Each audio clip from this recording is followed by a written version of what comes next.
దేశానికి సంబంధించిన gross tax revenues, non tax revenues దేశానికి సంబంధించి చూస్తే లాస్ట్ ఇయర్ కన్నా ఈ సంవత్సరం ఏకంగా 13.76% గ్రోత్ రేట్ కనిపిస్తుంది. అది ఈ పక్కన రైట్ సైడ్ దేశానికి సంబంధించిన డేటా.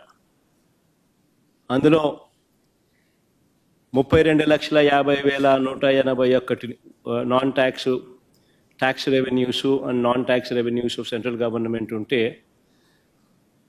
2025 ఫైనాన్షియల్ ఇయర్లోకి వచ్చేసరికి ఫిబ్రవరి 2025కి వచ్చేసరికి 36,97,545 అంటే 13.76% పెరుగుదల కనిపిస్తుంది. మన రాష్ట్రంలో చూస్తే కేవలం 3.08% మాత్రమే స్టేట్స్ ఓన్ రెవెన్యూస్ పెరుగుదల కనిపిస్తూ ఉంది. మరి ఇంత దారుణంగా చంద్రబాబు నాయుడు గారి పనితీరు ఉంది అని చెప్పడానికి ఇదొక నిదర్శనం. ఎందుకనంటే రాష్ట్రానికి సంబంధించి రావాల్సిన ఆదాయాలన్నీ రాష్ట్ర ఖజానాకు రావడం లేదు. ఇవన్నీ చంద్రబాబు నాయుడు గారు అని గజదొంగల ముఠ జోబుల్లోకి పోతా ఉంది అన్నదానికి ఒక ప్రస్ఫుటమైన నిదర్శన ఈ డేటా. ఇదే మాదిరిగా ఇంకొక డేటా కూడా ఒకసారి గమనిస్తే చంద్రబాబు నాయుడు గారి హయాంలో అప్పులు ఎంత తీసుకొచ్చాడు, దీనికన్నా ముందు ఫిగర్ ముందు స్లైడ్. చంద్రబాబు నాయుడు గారి హయాంలో అప్పులు ఈ సంవత్సరానికి సంబంధించి విత్ ఇన్ ద ఎఫ్ఆర్బిఎం బడ్జెట్లో ఆయన చేసిన అప్పులు ఎంత, సిమిలర్గా దాని ముందు సంవత్సరం అంటే చంద్రబాబు నాయుడు గారికి ముందు సంవత్సరంకి సంబంధించిన అప్పులు ఎంత అని చూస్తే అప్పులు మా హయాంలో ఆ చివరి సంవత్సరంలో 67,720 కోట్లు చేస్తే ఈ పెద్ద మనిషి ఈ 12 నెలల కాలంలో ఆయన చేసిన అప్పులు ఏకంగా ఈ ఫైనాన్షియల్ ఇయర్లో తాను చేసిన అప్పులు 81,597 కోట్లు. అంటే 30% అధికంగా ఈ పెద్ద మనిషి చంద్రబాబు నాయుడు గారు అప్పులు రాష్ట్ర ప్రభుత్వం మీద మేము చేసిన అప్పుల కన్నా అదనంగా బారో చేశాడు క్లియర్ కట్గా అని చెప్పి కనిపిస్తూ ఉంది. ఇదంతా నేను బడ్జెట్ బారోయింగ్స్ చెప్తా ఉన్నా, తర్వాత next slide of budget borrowings కూడా చెప్తా. ప్రస్తుతానికి ఈ బడ్జెట్ బారోయింగ్స్ గురించి నేను మాట్లాడుతూ ఉన్నా.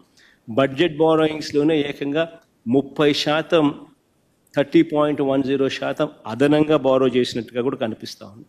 సిమిలర్గా చంద్రబాబు నాయుడు గారి హయాంలో ఈ 12 సంవత్సరాలలో క్యాపిటల్ ఎక్స్పెండిచర్ అంటే మూలధన వ్యయం ఒకసారి గమనిస్తే దాని ముందు సంవత్సరంలో వైఎస్ఆర్సీపీ గవర్నమెంట్ ఉన్నప్పుడు 23,330 కోట్లు మూలధన వ్యయం చేస్తే చంద్రబాబు నాయుడు గారి హయాంలో ఆ క్యాపిటల్ ఎక్స్పెండిచర్ కేవలం 19,177 కోట్లు అంటే -17.80%, అంటే -17.80% చేశాడు. అంటే ఎక్కడికి పోతా ఉన్న ఈ డబ్బులు చంద్రబాబు నాయుడు గారి జోబిల్లోకి, ఆయన గజదొంగల ముఠా జోబిల్లోకి పోతా ఉన్న ఈ డబ్బులు అని చెప్పడానికి ఇవన్నీ కూడా డేటా వెరీ క్లియర్గా కనిపిస్తూ ఉంది. చంద్రబాబు నాయుడు గారు రాష్ట్రాన్ని అతలాకుతలం చేస్తూ ఉన్నాడు అన్నది కూడా ఈ డేటా ప్రస్ఫుటంగా కూడా తెలియజెప్తా ఉంది. ఇంకా నెక్స్ట్ స్లైడ్ ఒకటి చూస్తే ఇంకా ఆశ్చర్యకరమైన విషయాలు కనిపిస్తాయి. అదేమిటి అని అంటే 2019 నుంచి 2024 దాకా అంటే వైఎస్ఆర్సీపీ ప్రభుత్వం 5 సంవత్సరాలలో కూడా వైఎస్ఆర్సీపీ ప్రభుత్వం ఎంత అప్పులు తీసుకొచ్చింది అని చెప్పి చూస్తే రాష్ట్ర ప్రభుత్వం వైఎస్ఆర్సీపీ హయాంలో రాష్ట్ర ప్రభుత్వానికి సంబంధించిన డైరెక్ట్ గవర్నమెంట్ బారోయింగ్స్ అయినా తీసుకోండి, దానికి అదనంగా గ్యారంటీడ్ బారోయింగ్స్ కూడా గ్యారంటీడ్ డెట్ కూడా తీసుకోండి, దానికి అదనంగా guaranteed det of public sector undertakings కూడా తీసుకోండి, దానికి అదనంగా non guaranteed det of public sector undertakings కూడా తీసుకుంటే కూడా చూసినట్టయితే